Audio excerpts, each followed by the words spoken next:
മത്സരങ്ങൾ നിരവധിയാണ്, ഒപ്പം തന്നെ ഫലങ്ങൾ പല രീതിയിലാണ് വന്നത്. പക്ഷെ ഇവിടേക്ക് വന്ന എല്ലാവരും ഒരേ രീതിയിൽ ഒരേ സ്വരത്തിൽ പറഞ്ഞൊരു കാര്യമാണ് ചൂടിനെ കുറിച്ച്.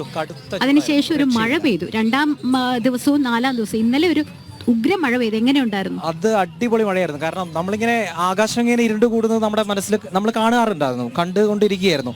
ഇപ്പൊ പെയ്യും എന്ന് പറഞ്ഞുകൊണ്ടിരിക്കുക. പക്ഷെ പെട്ടെന്നുള്ളൊരു മഴയായിരുന്നു. ഇവിടെയുള്ള സകല ആളുകളും ഇങ്ങോട്ടാണ് പരക്കം പായേണ്ടത് എന്നറിയാതെ അങ്ങ് ഓടി മാറുകയാണ് വെക്കേണ്ടി വന്നു. പിന്നെ നമുക്കും അല്ലെ എല്ലാ മീഡിയക്കും കുറച്ചു നേരം ഒരു ബ്രേക്ക് എടുക്കേണ്ടി വന്നു. പക്ഷെ മഴ അടിപൊളിയായിരുന്നു. അതൊരു ആശ്വാസം തന്നെയായിരുന്നു. കാരണം ഒന്ന് തണുത്തിട്ട് വീണ്ടും ചൂടാവാം എന്നുള്ള പറഞ്ഞതുപോലെ.